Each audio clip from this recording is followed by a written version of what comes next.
दिल को छू लेने वाली बहुत ही अच्छी कहानी है सबक।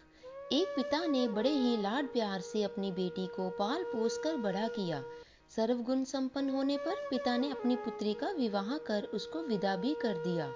विदाई के समय जब पुत्री ने पिता का आशीर्वाद लिया तो पुत्री को गले लगाते हुए पिता ने कहा, बेटा, हमारी रीत ससुराल में नहीं चलेगी। वहाँ के तौर तरीके पूरी तरह से अलग होंगे, इसलिए ससुराल में जाकर बड़े बूढ़ों के पास बैठकर उनसे सीख लेना।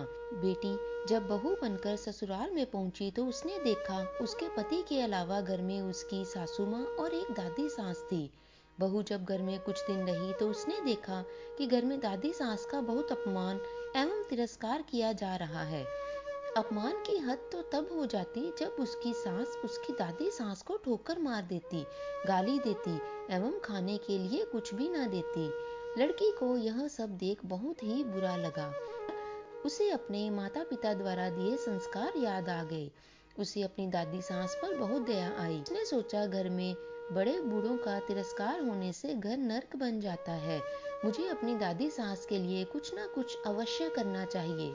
उसने सोचा, यदि वह अपनी सास को समझाने का प्रयत्न करेगी तो उसकी सास उसके साथ भी इसी तरह का व्यवहार करेगी। उसने स्वयं अपनी दादी सास की सेवा करने का सोचा।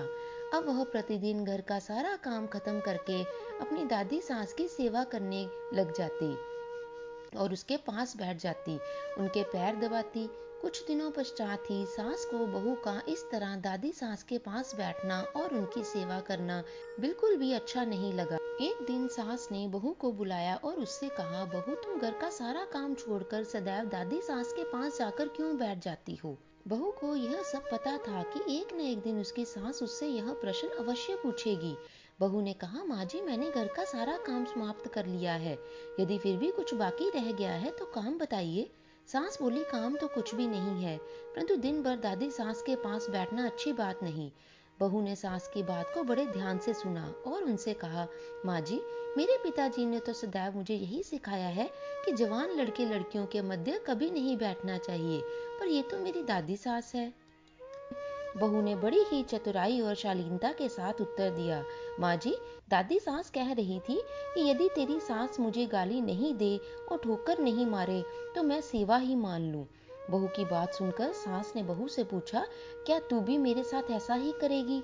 बहू सास के इसी प्रश्न के इंतजार में थी। बहू ने कहा, माँ जी, मुझे पिताजी ने बड़ों से घर के रीति रिवाज सीखने को कहा था। यदि घर के रीति रिवाज बुजुर्गों के अपमान करने के हैं तो मुझे भी रीति रिवाज अवश्य मानने पड़ेंगे। बहू का उत्तर सुनकर सासू माँ को अपने भविष्य की चिंता सताने लगी। उसने सोचा, जैसा व्यवहार मैं अपनी सास के साथ करूंगी मेरी बहू भी वही सीखेगी और फिर वह भी मेरे साथ वैसा ही व्यवहार करने लग जाएगी। सास अब दिन भर इसी बात के विचार में रहती। अगले ही दिन बहू ने घर के एक कोने में ठीकरी इकट्ठा करना आरंभ कर दिया। घर के कोने में ठीकरी पड़ी हुई देख सास ने बहू से इतनी सारी ठीकरी इकट्ठा करने का कारण पूछा। बहू, तुमने ये ठीकरी क्यों जमा की है? बहू ने बड़ी ही विनम्रता से कहा, माँ जी, आप दादी सास को ठीकरी में ही भोजन देती हैं, इसलिए मैंने सोचा कि बाद में ठीकरी मिले ना मिले, इसलिए अभी से ही आपके लिए ठीकरी जमा कर लेती हूँ। बहू का उत्तर सुनकर सास बहुत ही घबरा गई और उसने पूछा, तू मुझे ठीकरी में भोजन परोसेगी क्या? तो बहू ने कहा, माँ जी, मेरे पिताजी ने कहा था कि यहाँ के रीति रिवाज वहाँ नहीं चलेंगे, वहाँ की रीति पूरी तरह से अलग होगी। अब जो यहाँ की रीति है मुझे वैसे ही करना होगा। बहू की बात सुनकर सास ने कहा, ये यहाँ की रीति थोड़े ही है, तू अब दादी सास को थाली में भोजन दिया करना। बहू सास की बात सुनकर बहुत प्रसन्न हुई। बहू की चतुराई से अब दादी सास को थाली में भोजन मिलने लगा। अगले दिन बहू ने देखा कि घर में सबके खाना खाने के पश्चात बचा हुआ खाना बूढ़ी दादी सास को दिया जाता था। बहू उस खाने को बड़े गौर से देखने लगी। बहू को इस तरह खाने को देखने पर सास ने पूछा, बहू, क्या देख रही हो? बहू ने कहा, सीख रही हूँ, घर में बूढ़ों को क्या खाने को दिया जाना चाहिए। बहू की बात सुनकर सास ने घबराकर कहा, बेटा, ये कोई घर की रीत थोड़े ना है, कल से तू दादी सास को पहले भोजन दिया करना। बस अगले दिन से ही दादी सास को एकदम से बढ़िया भोजन मिलने लगा। धीरे धीरे बहू ने सास की सारी आदतों को बदल दिया।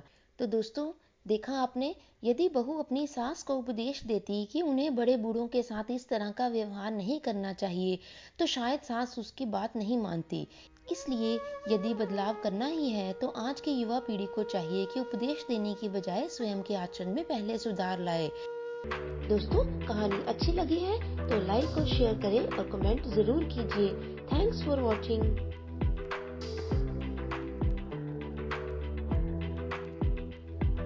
दोस्तों, कहानी